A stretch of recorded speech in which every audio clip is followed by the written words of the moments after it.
अल्हम्दुलिल्लाहि रब्बिल आलमीन वस्सलातु वस्सलामु अला सय्यिदिल अंबिया वल मुरसलीन अम्मा बाद फ़अऊज़ु बिल्लाहि मिनश शैतानिर रजीम बिस्मिल्लाहिर रहमानिर रहीम।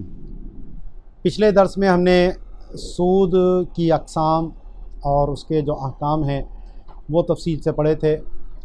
आज उन सूरतों पे हम बात करेंगे कि जो बज़ाहिर सूद लगती हैं लेकिन हकीकत में वो सूद नहीं होती। तो इसमें हमारी फ़िक़्ह की किताबों में 6 मसाइल बयान किए जाते हैं कि जहाँ पर रिबा मुतहक्कक नहीं होता। उनमें से एक तो आका और मौला के माबैन जो था तो वो आज सूरत मौजूद नहीं है। इसी तरह शिरकत मुफावदा के जो 2 शरीक हों उनके माबैन नहीं होता, आज वो भी तकरीबन नापैद है।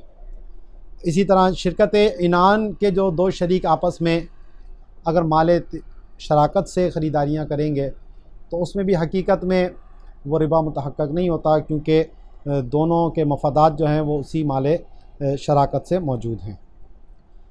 अगला जो अहम मसला है कि वो हरबी और मुसलमान के माबैन भी रिबा नहीं होता। वजह यह है कि रिबा के लिए कुछ शराइत हैं। उनमें से एक शर्त यह है कि जो दोनों माल हैं वो शरीयत की निगाह में मासूम होने चाहिए। यानी यहाँ मासूम से मुराद ये है कि अगर कोई उनको ज़ाया कर दे, तलफ़ कर दे, तो उसका ज़िमान उसके ऊपर लाजिम है। अब जो शख्स हरबी है तो हरबी के ना जान को तहफ़्फ़ुज़ शरीयत की निगाह तरफ से हासिल है और ना उसके माल को शरीयत की तरफ से तहफ़्फ़ुज़ हासिल है। यानी अगर कोई मुसलमान उसको ज़ाया करता है या इस्लामी लश्कर जाता है और वो उस माल पर कब्ज़ा करता है तो वो उसका मालिक होगा और उसका कोई ज़िमान उन पर लाजिम नहीं आएगा। तो अब हरबी का जो माल होता है, क्योंकि वो मासूम नहीं होता, इसलिए अब अगर मुसलमान उसके साथ कोई ऐसा मामला करता है जो उक़ूद फ़ासिदा की कबील से हो, या अगर किसी मुसलमान के साथ किया जाए तो वो रिबा के कबील से बन जाए, तो यहाँ रिबा की शर्त मुतहक्कक ना होने की वजह से रिबा का इतलाक़ नहीं होगा, बल्कि वो एक उस हरबी का माल है जो उस मुसलमान को माल मुबाह है, जो उसको हासिल हुआ है बग़ैर धोखे के और बग़ैर किसी चीटिंग के। तो ये उसके लिए फिर एक जायज़ माल है और जो उसने जायज़ तरीके से उसको हासिल किया। अब भले वो काफिर उसको रिबा ही समझ के दे रहा हो तो ये उसका अपना समझना है, शरीयत की निगाह में वो रिबा है ही नहीं। तो रिबा के लिए दोनों बदलैन का मासूम होना जो है वो ज़रूरी होता है। तो अब अगर कोई मुसलमान दारुल हर्ब में गया अमान लेकर और वहाँ जाकर वो उससे उक़ूद फ़ासिदा के ज़रिए कोई अगर माल हासिल करता है या इजाफ़ा हासिल करता है जो बनाम सूद ही हो, तो वो उसके लिए लेना बहरहाल जायज़ होगा। लेकिन धोखे से गदर या फ्रॉड या चीटिंग जो है वो करके माल लेना उसके लिए जायज़ नहीं है, क्योंकि जब वो अमान लेकर गया है तो उसने इस चीज़ का इल्तिज़ाम किया था कि मैं वहाँ जाकर कोई बदअहदी या अहद शिकनी या कोई धोखे का काम नहीं करूँगा, तो इसलिए उसका इल्तिज़ाम उसके ऊपर लाजिम होगा। ये जो मैंने आपको मसला बताया है ये इमाम आज़म और इमाम मोहम्मद के नज़दीक है, जबकि इमाम अबू यूसुफ़ और दीगर आइम्मा सलासा जो हैं वो उनके नज़दीक यहाँ पर भी रिबा मुतहक्कक होगा और वो इसको मना करते हैं। अब दारुल हर्ब क्या है और दारुल इस्लाम क्या है, इसको समझना भी ज़रूरी है इस मसले को समझने के लिए। तो दारुल हर्ब उस शहर या उस इलाक़े या उस मुल्क को कहते हैं जहाँ कभी भी मुसलमानों की हुकूमत ना रही, या माजी में मुसलमानों की हुकूमत रही लेकिन कुफ़ार ने गलबा पाकर इस्लामी अहकाम को मुकम्मल तौर पर ख़त्म कर दिया। जैसा कि स्पेन है जो पहले अंदलुस था और मुसलमानों की कई सौ साल वहाँ पर हुकूमत भी रही, लेकिन जब कुफ़ार ने वहाँ गलबा पाया तो इस्लामी अहकाम को मुकम्मल तौर पर ख़त्म कर दिया। तो अब इस वक्त स्पेन जो है वो दारुल हर्ब है। इसी तरह वो ममालिक जहाँ कभी मुसलमानों की हुकूमत नहीं रही, जैसे अमेरिका है, कनाडा है, ऑस्ट्रेलिया है, न्यूजीलैंड है, और इसी तरह यूरोप के बहुत से इलाक़े और ममालिक हैं कि जहाँ मुसलमानों की कभी हुकूमत नहीं रही। इसी तरह जो अमेरिकन साइड के हैं, अर्जेंटाइन है, ब्राज़ील है, यूरुग्वे है, पैराग्वे है, चिली है, मैक्सिको है, ये सारे ममालिक जो हैं यहाँ कभी मुसलमानों की हुकूमत नहीं रही है।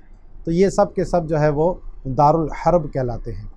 दारुल हर्ब का मतलब ये है कि वहाँ इस्लामी क़वानीन और इस्लामी अहकाम का कोई ताल्लुक़ नहीं है, और वहाँ मुसलमानों की क्योंकि हुकूमत भी नहीं रही तो इसलिए इस्लामी क़वानीन वहाँ पर नाफिज़ नहीं होते।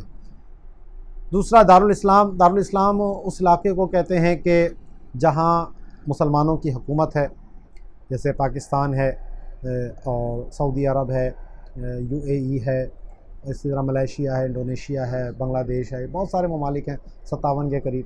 ये सब के सब दारुल इस्लाम कहलाएंगे क्योंकि वहाँ मुसलमानों की हुकूमत है। इसी तरह वो इलाक़े जहाँ माजी में मुसलमानों की हुकूमत रही लेकिन कुफ़ार का गलबा हो गया, लेकिन इस्लामी शिआर वहाँ मुकम्मल तौर पर ख़त्म नहीं किए गए और वो शिआर मौजूद है, जैसा कि इस वक्त मौजूदा तौर पर इंडिया या हिंदुस्तान जो है। तो हिंदुस्तान भी जो है वो दारुल इस्लाम है इस एतबार से कि अगरचे इस वक्त वहाँ हिंदुओं की हुकूमत है, और लेकिन क्योंकि इस्लामी शिआर बहरहाल मौजूद हैं, खुलेआम नमाज़ें होती हैं, अज़ानें होती हैं, ईद की नमाज़ होती है, और क़ुरबानी जो भी मामलात हैं इस्लाम के जो शिआर के मामलात हैं वो वहाँ पर जारी व सारी हैं। हाँ, जहाँ कुफ़ार की गलबा है, जहाँ हिंदू ज़्यादा अक्सरियत में रहते हैं, वहाँ कुछ मसाइल हैं कुछ इलाक़ों में, लेकिन बहैसियत मजमूई इंडिया जो है वो अभी भी इस्लामी शिआर वहाँ पर बाकी और बरकरार हैं, तो इसलिए वो दारुल इस्लाम ही है। अब दारुल हर्ब की फिर दो किस्में होती हैं। एक को हम कहेंगे दारुल अमन या दारुल अहद, जिस से मुसलमान हुकूमत का अमन का मुआहदा हो जाए। अमन का मुआहदे का मतलब यह है कि जब तक ये मुआहदा है हम बग़ैर ऐलान के उससे जंग नहीं करेंगे। जंग बंदी है या अमन का मुआहदा है, तो ये असलन तो वो दारुल हर्ब ही है, लेकिन इस अमन के मुआहदे की वजह से उससे अभी जंग नहीं की जा सकती। जैसा कि दुनिया के तकरीबन तमाम ममालिक इस वक्त जो हैं वो चाहे दारुल हर्ब ही क्यों ना हो, लेकिन बहरहाल वो दारुल अमन और दारुल अमन या दारुल अहद हैं, सिवाय इसराइल के। पाकिस्तान के पासपोर्ट पे इसलिए लिखा होता है कि ये दुनिया के तमाम ममालिक के लिए कारामद है, सिवाय इसराइल के इसराइल से हमारा कोई अमन का मुआहदा नहीं है। इसलिए अगर वो हम पे अचानक हमला करना चाहे तो कर सकता है, और हम उसके ऊपर हमला करना चाहें तो कर सकते हैं। तो बैनुल अक़वामी तौर पर हम पर कोई ऐसी पाबंदी नहीं है, क्योंकि हमने उसको तस्लीम ही नहीं किया है, ना हमारा उससे कोई मुआहदा है। अब इसी तरह कुफ़ार की जो हैं गैर मुस्लिम जो हैं उनकी भी बुनियादी तौर पर दो किस्में होती हैं, एक हर्बी काफिर और दूसरा ज़िम्मी काफिर। हर्बी काफिर उस गैर मुस्लिम को कहते हैं कि जो दारुल हर्ब का बाशिंदा हो, या इसकी आसान सी तारीफ़ यह है कि जिसकी जान व माल के तहफ़्फ़ुज़ का इस्लामी हुकूमत ने कोई ज़िम्मा ना लिया हो, तो वो हर्बी काफिर कहलाएगा। और इसके मुकाबले में ज़िम्मी गैर मुस्लिम वो कहलाएगा कि जिसकी जान व माल का ज़िम्मा जो है वो इस्लामी हुकूमत ने लिया हो, इस्लामी रियासत ने लिया हो। तो जैसा कि पाकिस्तान के जो गैर मुस्लिम्स हैं उनकी जान व माल का तहफ़्फ़ुज़ इस्लामी रियासत ने लिया है, मुसलमान रियासत है, तो इसलिए जो है ये यहाँ के कुफ़ार जो हैं वो ज़िम्मी कहलाएंगे। लेकिन हिंदुस्तान के जो कुफ़ार हैं, अगरचे हिंदुस्तान दारुल इस्लाम है, लेकिन वहाँ के जो गैर मुस्लिम्स हैं वो हर्बी कहलाएंगे इस एतबार से कि उनकी जान व माल का तहफ़्फ़ुज़ किसी इस्लामी हुकूमत ने नहीं लिया है। तो दारुल इस्लाम में भी हर्बी काफिर हो सकता है, और दारुल हर्ब में तो होता ही हर्बी काफिर है। अब हर्बी की फिर दो किस्में बन जाती हैं, एक वो कि जो आर्जी तौर पर अमान लेकर दारुल इस्लाम में आया हो तो वो मुस्तामन कहलाता है, और दूसरा वो कि जो अपने दारुल हर्ब के अंदर ही मौजूद है। तो मुस्तामन भी जो है दर हकीकत वो हरबी ही की एक किस्म है, सिर्फ आर्जी तौर पर उसको अमान हासिल होता है और इसलिए 1 साल से कम का अरसा वो दारुल इस्लाम में गुजार सकता है और उसके बाद उसको वापस दारुल हर्ब में भेज दिया जाएगा, या अगर दारुल इस्लाम में वो रहेगा तो फिर उस पर भी ज़िम्मी के अहकाम लागू हो जाएंगे।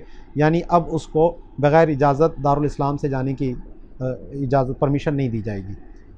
तो ये अब जब ये चीज़ आपको समझ आ गई है कि दारुल हर्ब क्या है, दारुल इस्लाम क्या है, हरबी काफिर कौन होता है, ज़िम्मी काफिर कौन होता है, तो अब यहाँ से आपको पता लग गया कि जो दारुल हर्ब के रहने वाले हैं या हरबी काफिर हैं, तो हरबी काफिर के क्योंकि जान व माल का तहफ़्फ़ुज़ इस्लामी हुकूमत ने नहीं लिया तो इसलिए उसके जान व माल को कोई तहफ़्फ़ुज़ हासिल नहीं होता।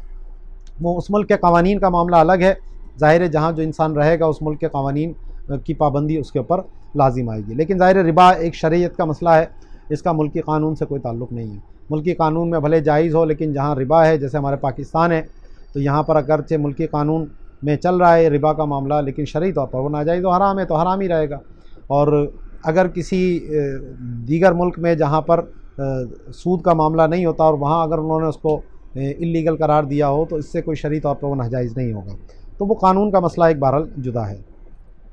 तो ये जो दारुल हर्ब के अंदर काफिर है, उससे अगर मुसलमान कोई माल लेता है तो उसका माल मुबाह है और वो मुबाह माल उसको हासिल हो रहा है बग़ैर धोखे के, तो ये लेना उसके लिए जायज़ है। यहीं से मसला निकलता है कि जो यूरोप या अमेरिका के ममालिक में लोग पूछते हैं मॉर्गेज के ऊपर मकान लेने के हवाले से, तो मॉर्गेज का क्या मामला है कि वहाँ आम तौर पर जो ज़मीन मकान की ख़रीदारी होती है वो बैंक के थ्रू होती है और वो बहुत ही एक कम शरह सूद के ऊपर जो है वहाँ पर कर्ज़े मुहैया किए जाते हैं। तो अब अगर किराए पे मकान लेते हैं आप तो सारी ज़िंदगी आप किराए पे रहेंगे और आम तौर पर जो बैंक से कर्ज़ा लेकर आपने मकान ख़रीदा तो उसकी आम तौर पर जो किस्त होती है वो उस माहाना किराए से मामूली सी थोड़ी सी ज़्यादा होती है, लेकिन इसका फ़ायदा ये है कि लॉन्ग टर्म क्योंकि ये कर्ज़ा होता है तो 20 साल बाद 25 साल बाद आप उस मकान के मालिक हो जाते हैं। फिर जब आप मकान के मालिक हैं तो आपको उस मकान से कोई निकाल नहीं सकता। किराए पे हैं तो एक तो हर साल किराया बढ़ने का मामला वो अलग होगा, दूसरा जो है फिर किराए का एग्रीमेंट वो नहीं बढ़ाना चाहता तो फिर आपको मकान खाली भी करना पड़ता है।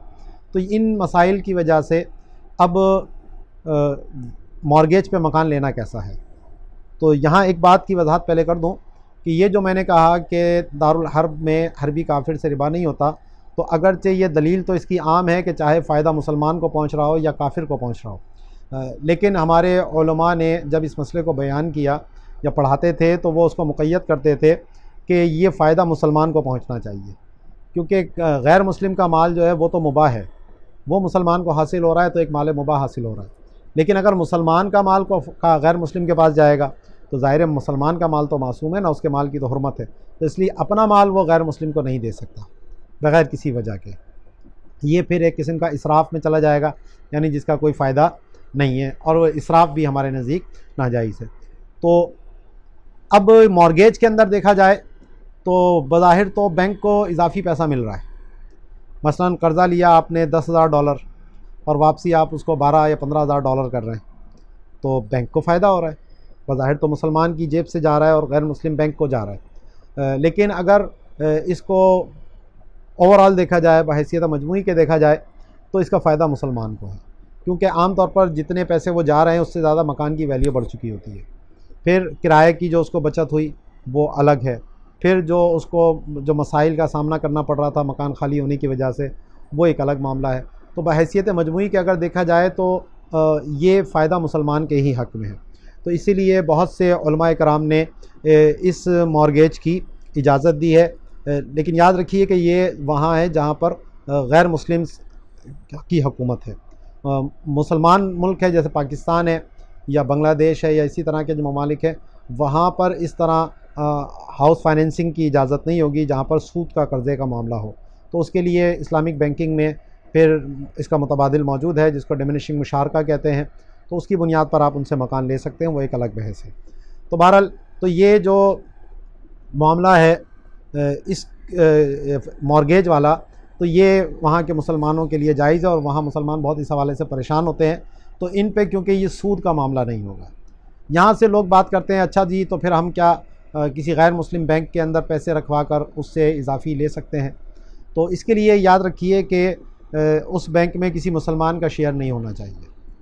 अगर किसी मुसलमान का शेयर्स है तो फिर ऐसी सूरत में ज़ाहिर है कि ये मुसलमान से सूद का लेन देन का मामला हो जाएगा, जो कि नाजायज़ और हराम होगा, चाहे वो 100 रुपये में 1 रुपया या 1 लाख में 1% ही क्यों ना हो।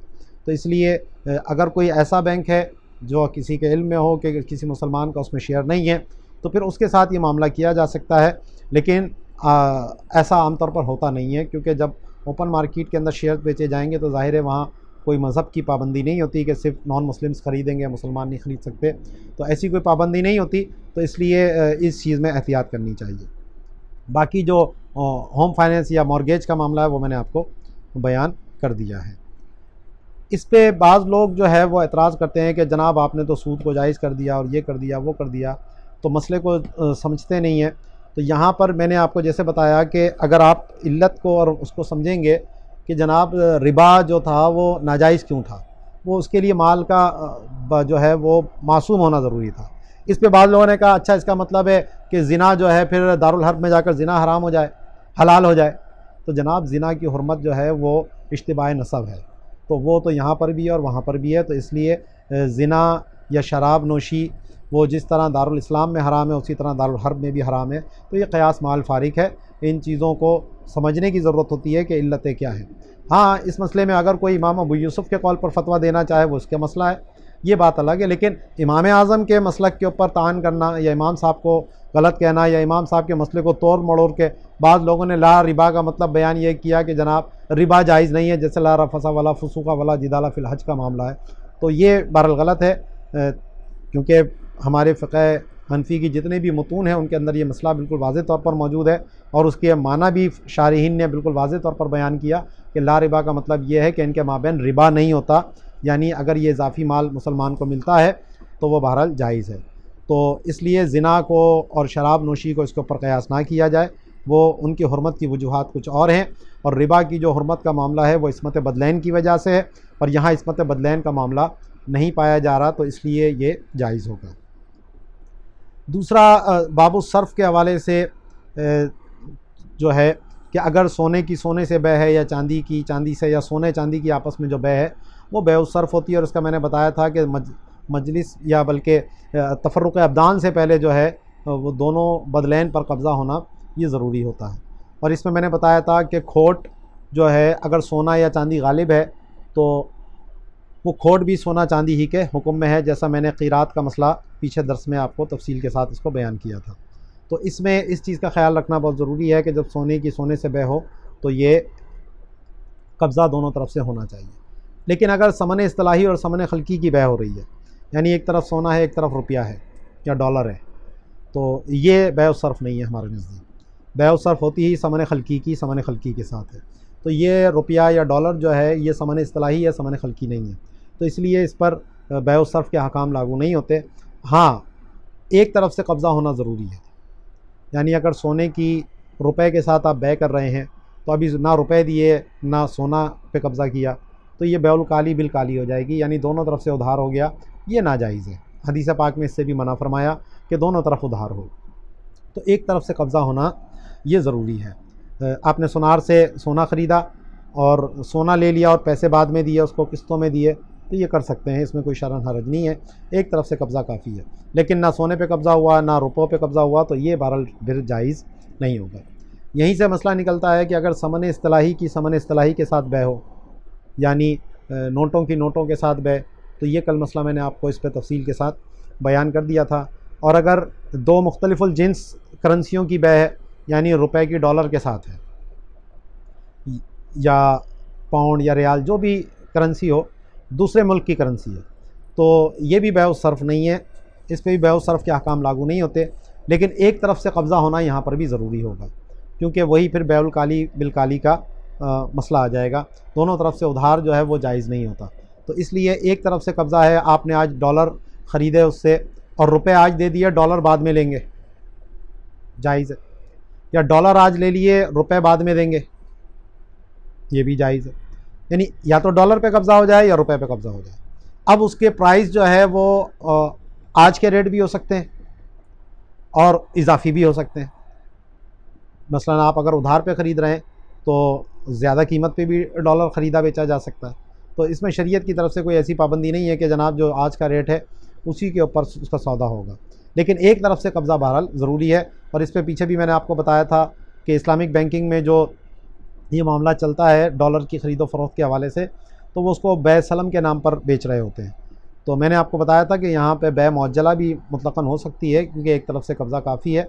और उनके जो बैंक के बड़े साहब हैं जो इस वक्त इस्लामिक बैंकिंग में बड़ा नाम है उनका, तो उनके हवाले से भी फिर मैंने बताया था कि उनकी राय भी फिर सामने यही आई थी कि जनाब आप ठीक कह रहे हैं और यहाँ बै सलम कहने की ज़रूरत नहीं है, इसको बै मुअज्जला भी कहा जा सकता है और बै मुअज्जला के अहकाम इसके ऊपर लागू हो सकते हैं। लेकिन फिर भी हमारे जो इस्तिलाह आजकल है वही बै सलम वाली ही इस्तेमाल हो रही है। अब पाकिस्तान से आपने पैसे बाहर भेजने हैं, अमेरिका, यूरोप या किसी भी मुल्क के अंदर, तो यहाँ जो ये मनी एक्सचेंज का मामला होता है इसमें दो किस्म के उकूद होते हैं। एक जो है वो मनी एक्सचेंज होती है यानी ख़रीदारी होती है, और दूसरी जो है वो हवाला, जो शरई तौर पर जिसको आप ट्रांसफ़र ऑफ डेट कहते हैं, तो उसका मामला होता है। यानी मिसाल के तौर पर मैं बैंक के अंदर गया हूँ और अपने बैंक से मैंने कहा कि मेरा भाई जर्मनी में है, मुझे वहाँ पर उसको यूरो पहुँचाने हैं, इतने यूरो, तो वो क्या कहेगा जी इतने यूरो के इतने रुपए बनते हैं, आप मुझे ये दे दिए, मैं बैंक में जमा करा दूँगा वो पैसे। तो ये मेरा गोया कि रुपए का मैंने तबादला किया है यूरो के साथ, ये एक बै हुई है। तो एक तरफ से कब्ज़ा हुआ, काफ़ी हो गया। उसके बाद वो अब यूरो ज़ाहिर सी बात है वो कोई उठाकर तो लेके जाते नहीं है, तो वहाँ की जो बैंक की शाख होगी वो उसको वहाँ पर ऑर्डर कर देंगे कि आप इतने पैसे जो है वो फ़लाँ साहब को पहुँचा दीजिए, तो ये हवाले की सूरत हो जाती है। तो ये जो जितने भी रेमिटेंस के मामलात होते हैं, एक मुल्क से दूसरे मुल्क जो करेंसी भेजी जाती है, तो उसमें ये दो जो उकूद होते हैं उनका कम्बिनेशन होता है। एक जो है मनी की सेल है, यानी रुपए की ख़रीदो फ़रोख्त होती है, और दूसरा जो है वो हवाला होता है इसके अंदर, जिसमें जो है वो पैसे फिर वहाँ पर मुंतकिल कर दिए जाते हैं। तो ये इस हवाले से चंद मसाइल थे जो मैंने आपके सामने रखे। इस हवाले से अब कोई सवाल है तो आप पूछ सकते हैं। सवाल है कि एडवांस ज़्यादा देकर किराया कम करवाया जाता है, तो ये सूद में शुमार होगा? हाँ, ये अहम मसला है, और यहाँ पर दो चीज़ें हैं जिनमें फ़र्क करना बहुत ज़रूरी है। मैंने कुछ लोगों के फतावा देखे जो इन दोनों मसलों को एक ही हुक्म दे रहे होते हैं, तो ये गलत है उनका। एक तो ये है कि मैं एक मकान किराए पे लेना चाहता हूँ और सामने मालिक मकान है, मुझे कहता है जनाब मैं 10 लाख रुपए एडवांस लूँगा और 2000 रुपये आपको किराया दूँगा, किराया पे आपको दे रहा हूँ। तो ठीक है, क्योंकि शरीयत ने कोई ऐसी पाबंदी नहीं लगाई कि एडवांस आप कितना ले सकते हैं या किराया आप उजरत मिसल से कम या ज़्यादा कर सकते हैं, नहीं कर सकते। तो ऐसी कोई पाबंदी शरीयत की तरफ से नहीं है। तो ये तो एक जायज़ मामला है, इब्तदाअन ही जब एडवांस ज़्यादा है और किराया कम है, तो इसमें तो कोई शरीयत की तरफ से मुमानत नहीं है। हाँ, अगर अक़्द इजारा पहले से हुआ हुआ था, मिसाल के तौर पर 1 लाख रुपए एडवांस था और 20,000 रुपये किराया था। अब दौरान इजारा मालिक मकान आकर कहता है कि आप ऐसा करें कि मुझे 4 लाख रुपए एडवांस और दे दें और मैं आपका किराया जो है वो 10,000 रुपये कम कर देता हूँ, तो आप आगे से फिर मुझे 10,000 रुपये किराया दिया कीजिए। तो ये नाजायज़ है, क्योंकि अब ये जो 4 लाख रुपए दिए गए हैं ये क़र्ज़ दिए गए उसको, और इस पे जो ये 10,000 रुपये की कमी की गई है, ये बहरहाल फिर उस कर्ज़ की वजह से नफ़े का मामला आएगा, और इसके ऊपर पीछे मैं तफसील से कलाम कर चुका हूँ कि ये भी रिबा है और इसमें गुनाह है। हाँ, अब ये कहें कि जनाब इब्तिदा में जो इजाफ़ी एडवांस था उसकी वजह से उसमें भी तो यही मामला है, तो वो जो एडवांस दिया जाता है हमारे यहाँ, अगरचे उस पर फ़िक़ही तकयीफ़ क़र्ज़ की होती है, यानी क़र्ज़ का मामला ये क्या है कि जितना लिया है उतना ही उसी की मिसल वापस करना होगा, और वो उसको इस्तेमाल करने की उसको इजाज़त होती है। लेकिन बुनियादी तौर पर इसमें ये क़र्ज़ का नहीं होता। क़र्ज़ तो वो होता है जो अक़्द तबर्रो होता है, जो किसी इवज़ के बग़ैर होता है, लेकिन यहाँ पर ज़ाहिर है ये अक़्द इजारा के ज़मन में होता है, और अक़्द इजारा एक उक़ूद मुआवदा में से है, और यहाँ पर ये बतौर शर्त के ये लगाया जाता है। और पीछे मैंने आपको बताया था कि अगर कोई ऐसी शर्त है कि अक़द जिसका तकाज़ा करे या अक़द के मुनासिब हो तो वो शरई तौर पर दुरुस्त होती है। तो आम तौर पर एडवांस लेने के 2-3 मकासद होते हैं। एक तो ये है कि अगर इसने वक्त पे किराया नहीं दिया या कुछ महीनों का किराया उसके ऊपर चढ़ गया तो ये हम इस एडवांस से उसकी कटौती कर लेंगे। दूसरा ये है कि अगर इसने मिल्कियत को कोई नुकसान पहुंचाया तो उस नुकसान की भरपाई जो है वो इस एडवांस से कर ली जाती है। तो इसका जो देने और लेने का मकसद होता है महज कर्ज़ नहीं होता, बल्कि इसमें जो रहन का एक किस्म का माना जो है वो मौजूद होता है, सिक्योरिटी या डिपॉज़िट के तौर पर इसको कराया जाता है। तो इसलिए ये खालिसतन कर्ज़ नहीं है, ये अक़्द इजारा के ज़मीन में मामला आता है। तो इसलिए मुसलमानों के दरमियान अगर राइज भी है और कोई सूरत अगर जवाज़ की बनती हो तो बिला वजह उसको अदम जवाज़ की तरफ ले जाने की हमें हाजत नहीं है। इस चीज़ से शरीयत ने हमको मना किया है। हाँ, जो दूसरा मामला हुआ है वो अक़्द इजारा पहले से मौजूद था, उसके ऊपर अब जो उसने इजाफ़ी रकम उसको दी है और उसके मुकाबले में जो किराए में कमी की गई है तो वो तो सीधा सीधा निरा सूद का मामला है। तो ये दोनों मसलों के अंदर फ़र्क होना चाहिए।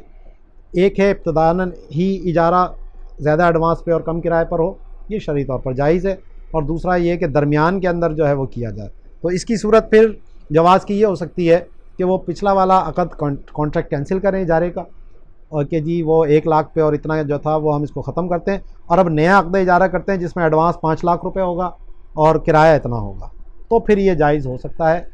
बसूरत दीगर वो सूद ही की किस्म रहेगा। इसी का दूसरा मसला है कि 2.5 साल की किस्तों में प्लाट खरीदा था, अब बाइक कहता है कि जल्द पैसे दे दें, डिस्काउंट मिलेगा, यानी कम पैसे दे देना, तो हमें पूरी किस्तें देनी पड़ेगी। हाँ, इसमें ये दावत आजल की मैंने पीछे भी बात की थी, ये रह गया था मसला। तो अब एक तो मसला यहाँ ये है कि अगर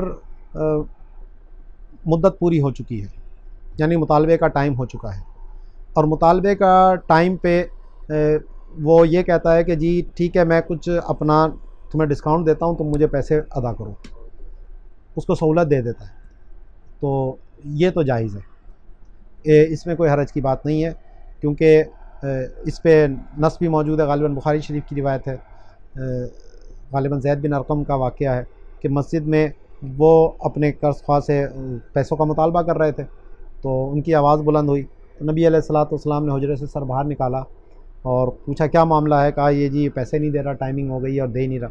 तो आपने फिर उसको इशारा किया कि तुम अपना कर्ज़ा अदा कर दो, तो उन्होंने कहा ठीक है मैंने इसको आधा कर्ज़ा माफ़ किया, और फिर आपने उस दूसरे को कहा कि चलो अब इसका अदा कर दो, तो ये तो शरई तौर पर दुरुस्त है। लेकिन अगर अभी टाइम पूरा नहीं हुआ था, मसलन अदायगी में अभी 2 साल बाकी हैं या 1 साल बाकी है, और वो फिर कहता है यार इस टाइम की वजह से क्योंकि तुम वक्त से पहले मुझे पेमेंट कर रहे हो तो मैं तुम्हें इस पर डिस्काउंट दे देता हूँ, तो ये शरई तौर पर जायज़ नहीं है। ये मसला दावत आजल कहलाता है कि ठीक है जी तुम पेमेंट पहले कर दो तो मैं उसमें समन में कुछ कमी कर देता हूँ। तो जिस तरह टाइम की वजह से समन में इजाफ़ा नहीं हो सकता, तो टाइम की वजह से समन में कमी भी नहीं हो सकती। लेकिन यहाँ पर एक इस्तिस्ना है जो हमारे फ़ुक़हा ने मुताख़िरीन ने बयान किया है, और अल्लामा इब्न अब्दीन शामी ने भी इसको मुराबहा के अंदर भी और एक दूसरे मुकाम पर भी तफसील के साथ ज़िक्र किया।